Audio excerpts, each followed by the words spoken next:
In parallel to all this, in 1976, a young Larry Fink, at the age of 24, began his career at the investment bank First Boston. Over time, Fink rose through the corporate hierarchy, becoming head of the fixed income department in 1983. Hi there. In this tutorial, I'm going to show you how I created this scene for a client's project. This kind of transitions are very recurrent in MagnatesMedia videos, and I'm going to explain how to do it. If I see that you like it and you give many likes to the video, when the project is finished, I will tell you many more things, and I will make a breakdown of other incredible sequences included in this documentary. If you like my tutorials and want to support the channel, in addition to your likes, you can also do so from my Patreon page for just $2 a month. And if you want to move on to the motion graphics area, this is where things get serious. You'll have access to all the project files, editable templates for photos, logos, as well as significant discounts on my editing course. I'll leave the link in the description in case you want to take a look. Okay, so let's get started. The first thing is to import all the files, all except these Photoshop files, which are separated into layers, so I'm going to import them separately later. And to organize all these, I'm going to open this script called Order from our friend Zabot, who shares it with us for free. And with a simple click, it sorts all the files into folders. Look, here we have the JPG, PNG, MP3 images. Point MOV. Well, here it's just because I had a few. But imagine if you have 100. Well, with a simple click, it doesn't leave them all well organized. I'm going to create another folder for the compositions and another one for the Photoshop files. And with it selected, I'm going to go back to File, Import. And I'm going to bring this one called Character and Building. Here, I'm going to choose to keep the layer size. Okay. And this composition that is generated automatically, we save it in its folder. And here what we have are the Photoshop files. Again, with it selected File, Import, and now I'm going to bring the elevator file. By the way, if you like documentary-style editing, my course is now available. But it's not just a course in which I show you how to animate a sequence in After Effects, and that's it. But I show you the entire procedure that I followed to create this animation. From the initial idea to the final render, going through each and every phase of the creative process. I'll leave the link in the description in case you want to take a look.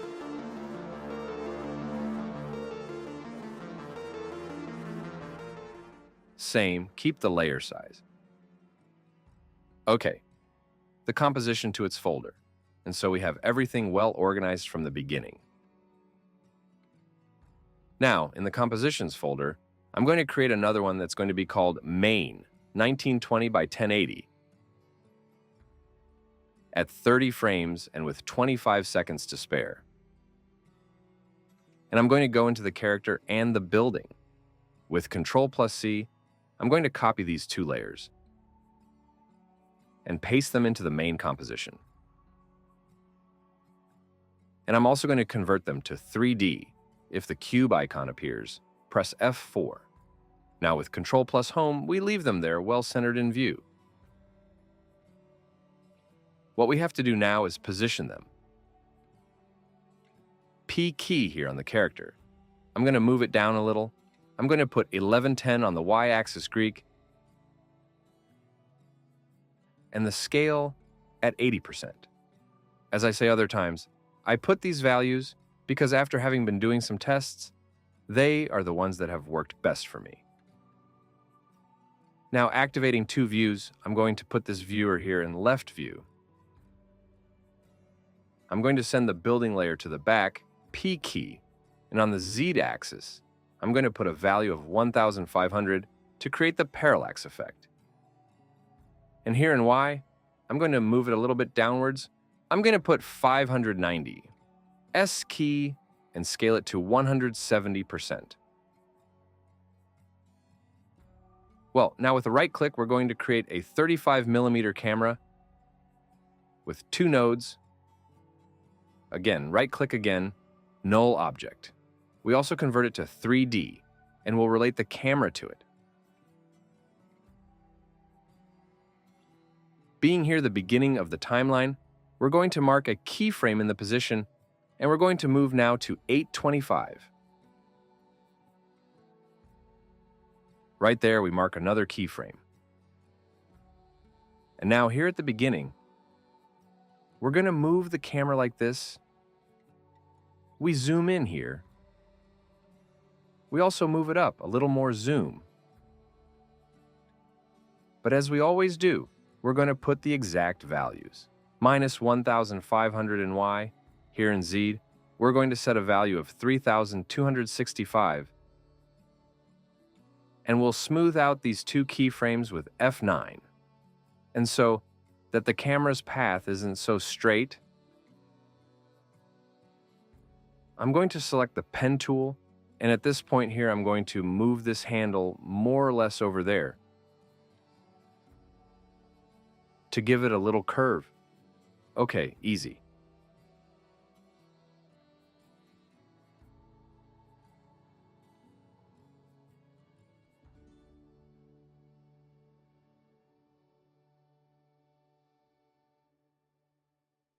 Now, this keyframe, so that the camera doesn't suddenly stop here, I'm going to move it a little to the right,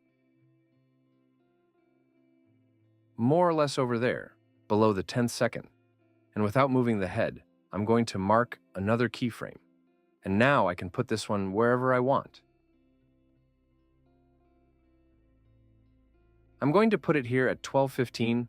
I'm going to smooth out the keyframes again. We'll go into the graph editor, and we're going to give the curve this shape. Here we double-click and activate the continuous box, and we're going to give this handle an influence of 65%. This one here. And we're going to set this to 60. Now, this handle that we have in this part, well, we're going to move it up a little bit to create a descent here that's kind of organic like this. Okay, now instead of the camera stopping when it reaches this point, it's still moving, but more and more slowly.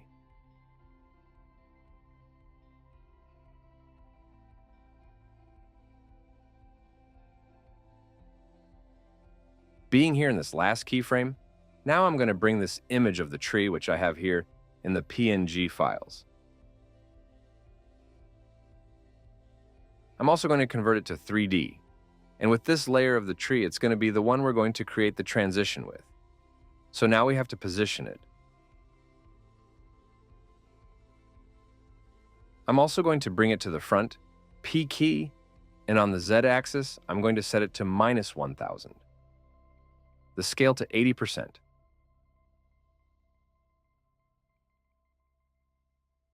Here in X, I'm going to set a value of 1,500. In Y Greek, 220. I'm going to move it up a little bit. There it is. That's going to be its position. Look there how the tree comes in, which really looks really cool. Okay, so here at this point, we duplicate the null U key, and we delete these keyframes. We're going to mark another one, and we're going to set it to start here at 6:05.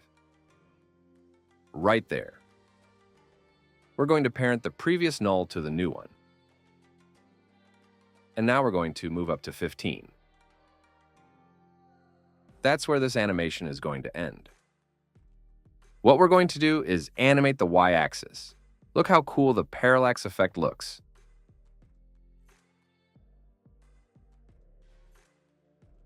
Okay, so here we're going to move until the tree is no longer visible in the composition. More or less around there. We'll put 2320.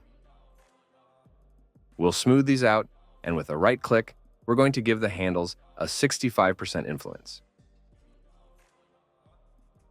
We're going to do a preview to see how it looks.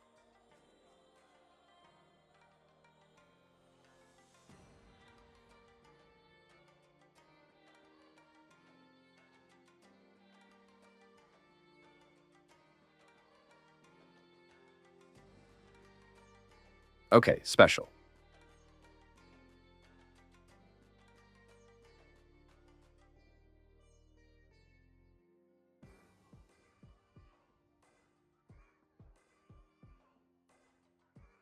Before continuing with the second scene, we're going to finish the first one.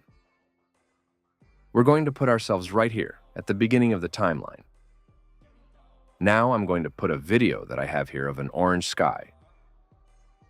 I'm going to put it over here, and I'm going to paint these layers the same color. Okay, we also have to convert this sky to 3D. And look here where we have it. What I want now is to put it here in front of the camera. So I'm going to move it over there. We can already see it there. Press P, and we're going to put these values. In Z, we're going to put 3000. In Y, minus 140. And we'll leave the x-axis as it is.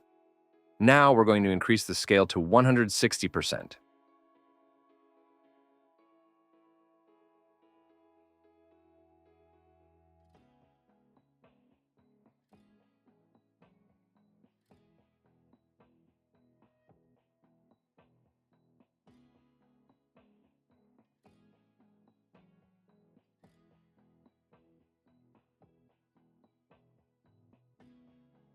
Come on, this looks great. We're also going to create the text with the date that we saw in the example. Here I'm going to put, for example, 1940. I'm also going to convert this text to 3D. With Control plus Home, we'll center it there in view. And I'm going to increase the scale quite a bit. More or less around there. Now you can't see the text because we have it behind the sky layer. But we're going to put this text more or less around there.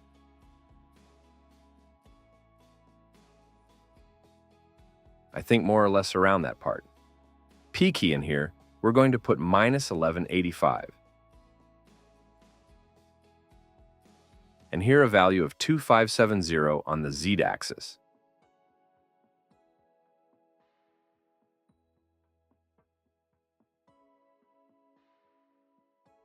Or I'm even going to move it a little bit further down, so that it's not visible here at the beginning. More or less around there. Okay, now I like it.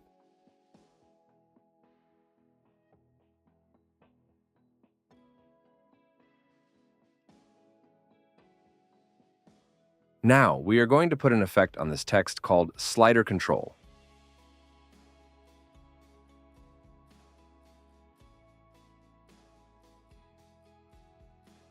And we are going to display it here in the text options and in source text. With the Alt key pressed, we are going to click on the clock and the pick whip, we are going to link it to the slider.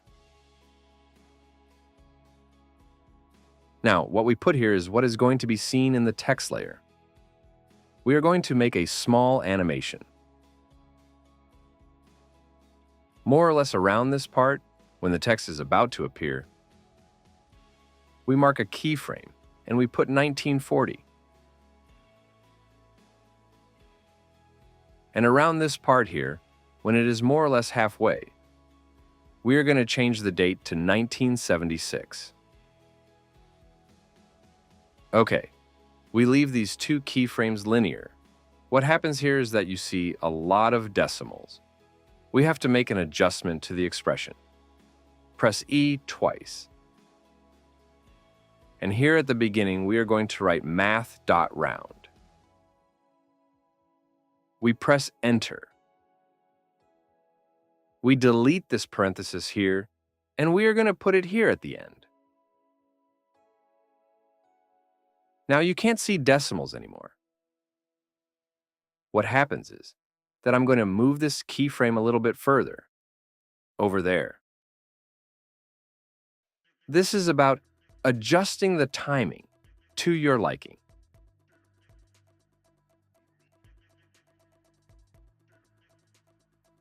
We duplicate this text, and before adding an effect to this copy,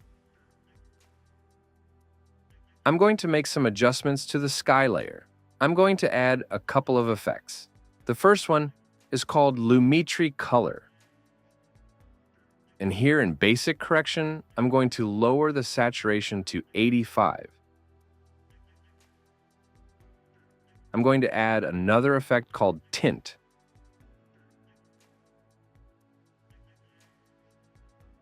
And I'm going to make this white color completely black. And more or less here in the second 2, I'm going to mark a keyframe in the tint amount, key U. And now in the second 5, I'm going to set the amount to 0 so that you can see the color of the sky again. We soften these 2 keyframes. We're going to do a preview to see how it looks.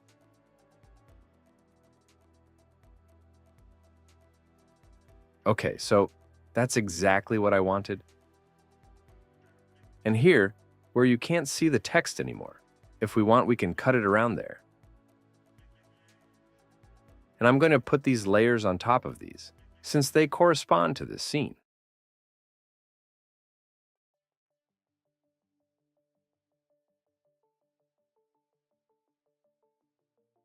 Okay, now I'm going to put an effect on this text called Shine.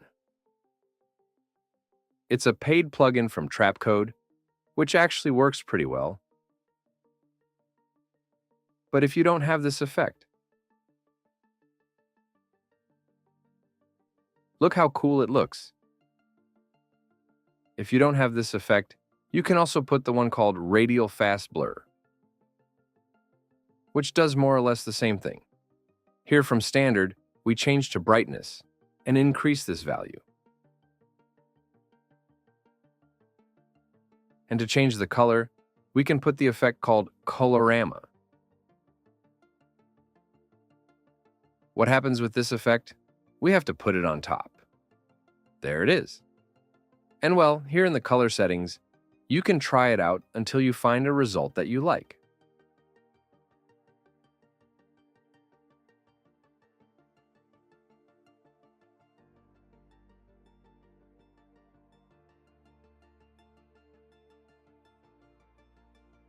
Look, there are a lot of presets, and you get a result similar to the shine effect.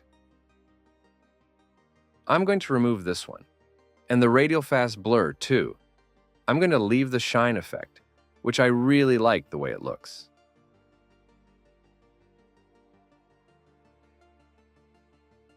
We already have the first scene. Now we go to the second one. We'll place ourselves right here in this last keyframe. And we'll go to the elevator composition. We select these 3 layers. With Ctrl+C, we'll copy them. And here in the main composition, we'll paste them. We'll convert them to 3D. And the right door and the left door, we'll attach them to the wall.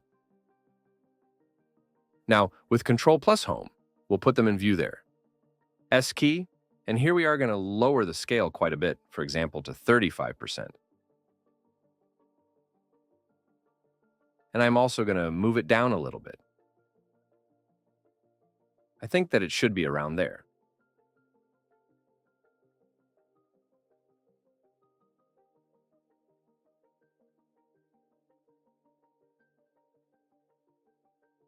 And here we have the transition.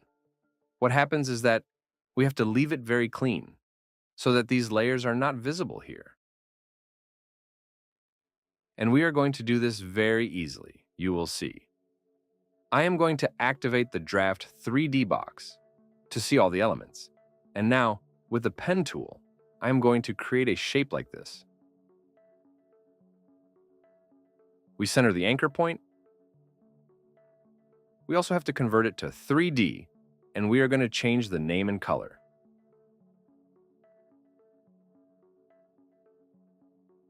Okay, now this shape, we have to put it at the same depth as the tree, which does have a value of -1000 in Z.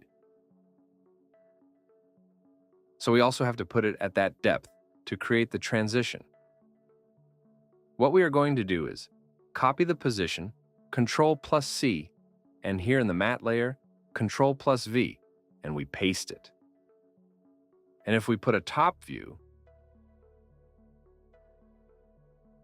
there we have the matte and the tree in the exact same position.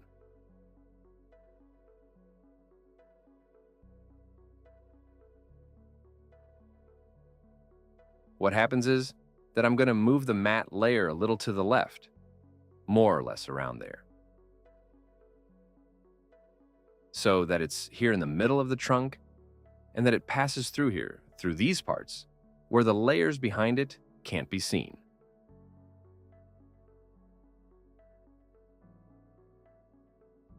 Well, I think that's where it might work.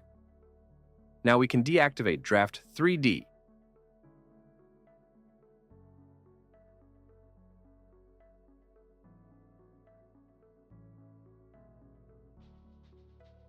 And what comes next is very easy. I'm going to select the wall layer, and I'm going to make it the alpha matte of this solid. If the tracking mats don't appear, press F4. And with the pick whip, we'll parent it to the matte solid. There it is. What happens is that we have to invert the alpha matte. Now, it looks perfect. Well, here you can see the wall layer again, but it's because the matte solid goes out of the camera's field of view, and then it doesn't have an effect anymore.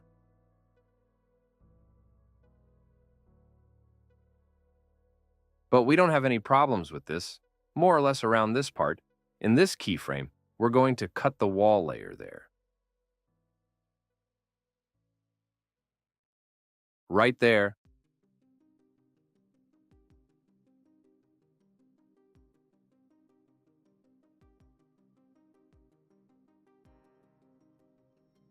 We're going to continue assembling the second scene.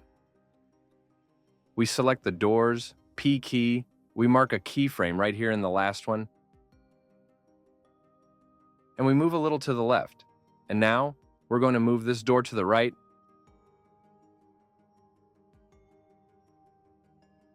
and this one to the left. We'll soften these keyframes. So, when we get here, the doors close.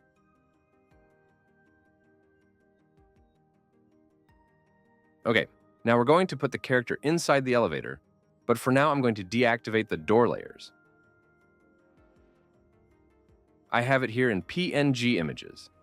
Larry front, I'm going to put it up here.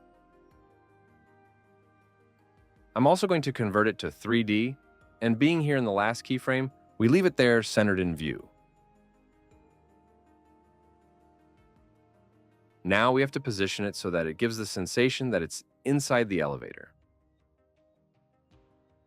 I think that more or less around there might be enough.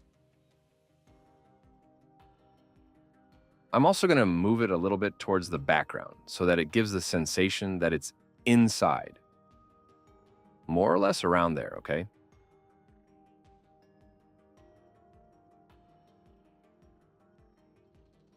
Now we are going to create the walls of the elevator. We are going to create a kind of box here from this texture called aluminum. We put it here and convert it to 3D.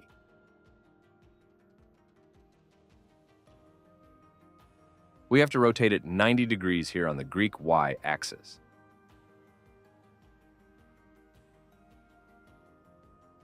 But we are going to do it directly from here so as not to get confused. Here we set the orientation to 90 degrees. There it is. We are also going to make it a little smaller. Around there, and we have to move it to the right.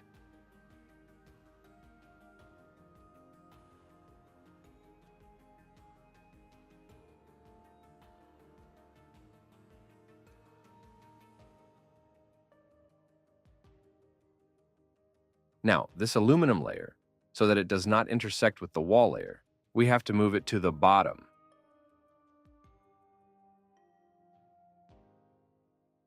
More or less around there. Note that there is still a little bit of this black line. So we are going to separate it a little bit more.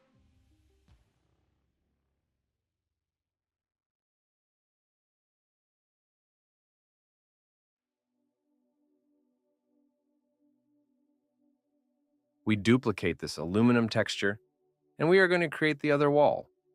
We put it more or less around this part, around here. I am going to move this one perhaps a little bit more to the right. And again, Ctrl+D and I'm going to set the orientation to 0.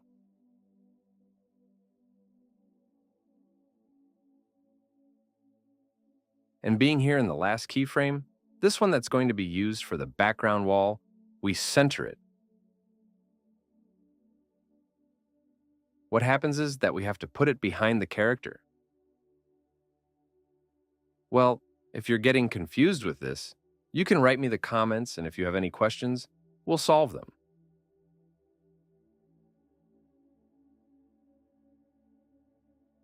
I'm going to put a top view here to see it better. There it is. Here you can see the box perfectly. Here we have the character that I'm going to move a little more towards the background. Here are the walls on the sides, and this layer here is the background. I'm going to put it over there. S key, and what I want is for it to intersect with the walls on the sides. Because then, if we activate motion blur, you can see the background through the joins of the layers. So, if we increase the scale of this layer a little, and it makes this intersection, then you won't be able to see the background through them.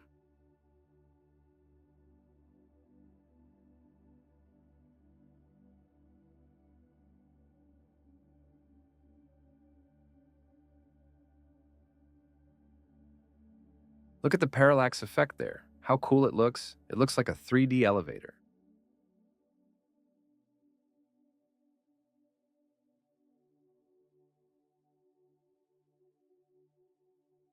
Okay, let's continue.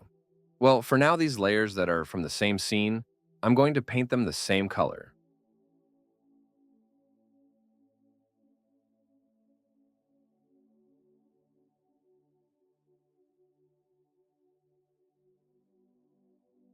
And now, just like we did before, to leave the transition here really clean,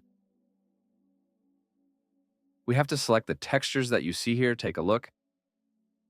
We also select Larry's layer, and I don't know if there are any others.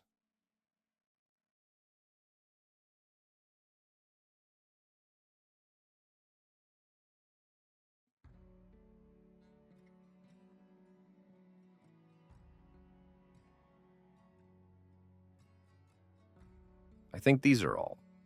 Well, the same thing we did before with the wall layer, we have to do with these. We unfold the tracking mats, and now, with the pick whip, we parent them to the matte solid.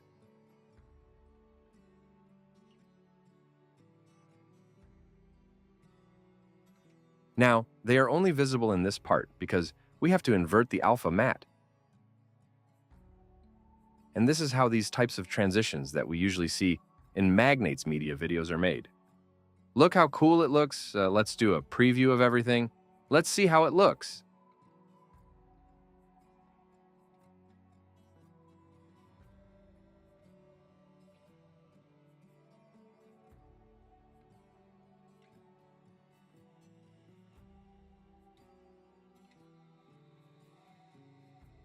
Wow, this looks great.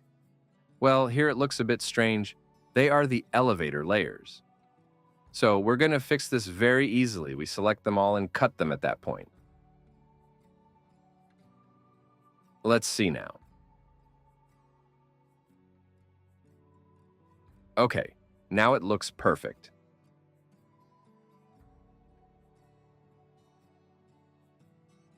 With Ctrl+A, we select all the layers, F4, and activate the motion blur.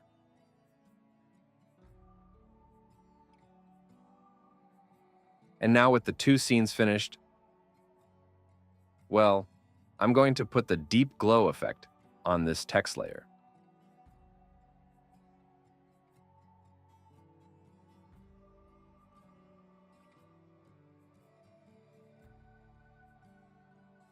I'm going to lower the exposure quite a bit. For example, 0.1 is fine.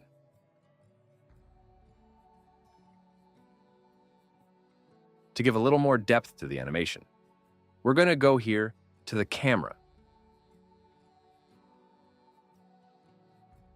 and activate the depth of field. Well, I've been doing some tests and I have it activated, But if you have it off, you put it on. Here it's going to set a value of 200, and the same for the blur level, 200 as well. Notice that some layers look out of focus, and this depth of field gives a really cool touch to the animation.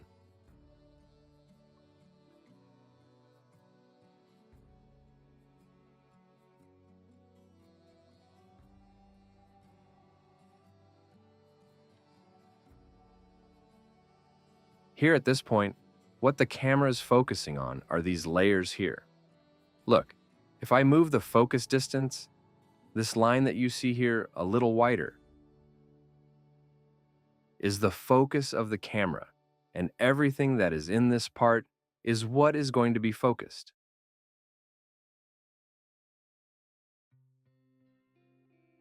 In this case, it is the character. These layers of the background are already out of focus. And well, we are going to do a small animation in the focus distance.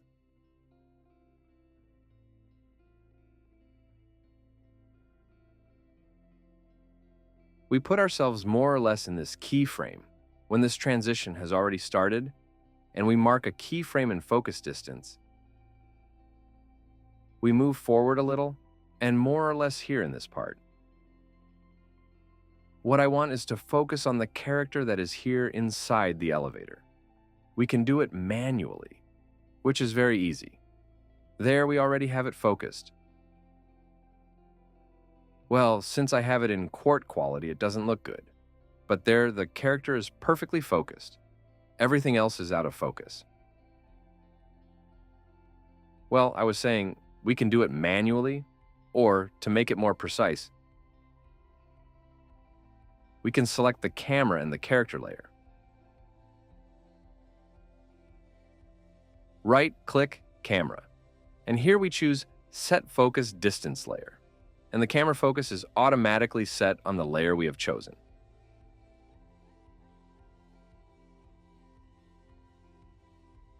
We soften these two keyframes.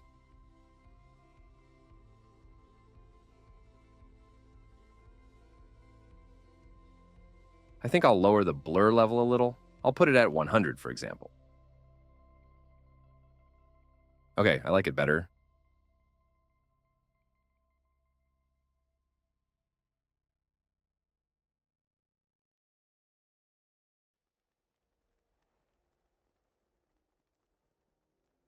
And well, now with the animated camera and all the elements well positioned, if we want, we can put some effects.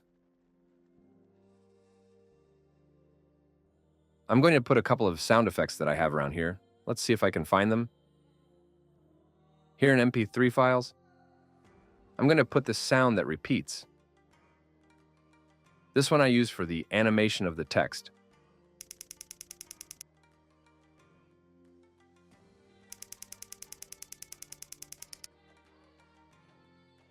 Right here, when the 76 appears, I'm going to cut the layer at that point.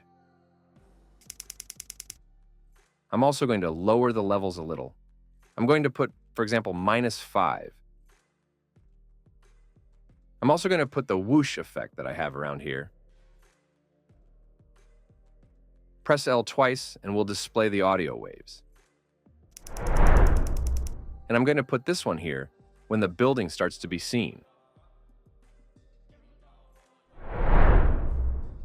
What happens is that I want it to last a little longer. We can do it from here and increase the stretch here. But the easiest way is to press the Alt key and move here to the right. And here we are seeing the percentage. We're going to leave it at more or less 200.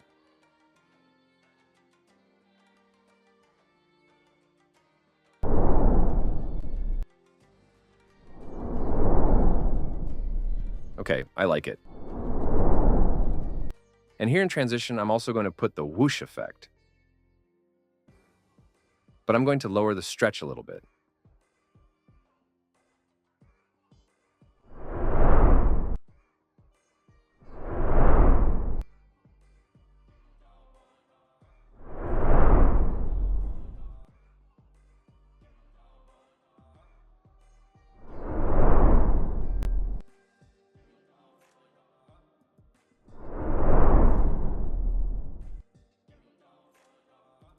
I think it's perfect there.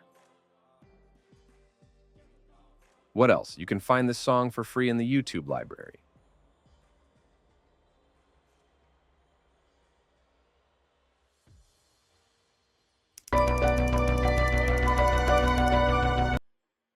I'm also going to lower the levels. I'm going to put it at -10 to see how it sounds. Okay, perfect. I'm also going to put the audio, which I have here. At the same time, in 1976, a young Larry Fink, 24 years old, was starting his career at the investment. I'm going to lower the song a little bit more, which seems to be heard very loud, to see how it is at -18. At the same time, in 1976, a young Larry Fink, 24 years old, was starting his career at the investment bank First Boston. Eventually, Fink rose through the corporate hierarchy. I'm also going to lower this whoosh a little bit. Fink rose through the corporate hierarchy and became head of the fixed income department. Okay, perfect.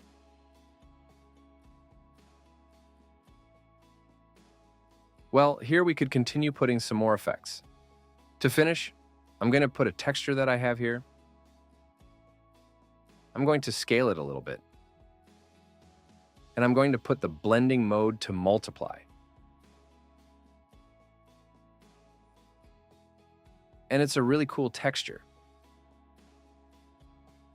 Look, it looks like a kind of fabric. The truth is that it looks really cool.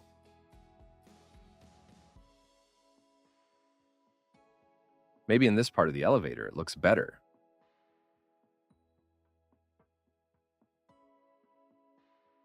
It looks great there.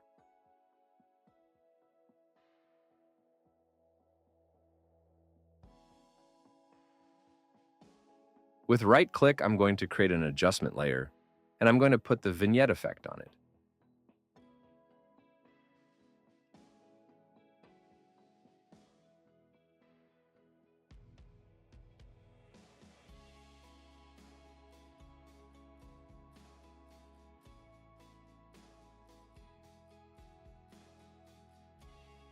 At the same time, in 1976, a young Larry Fink, 24 years old, was starting his career at the investment bank First Boston.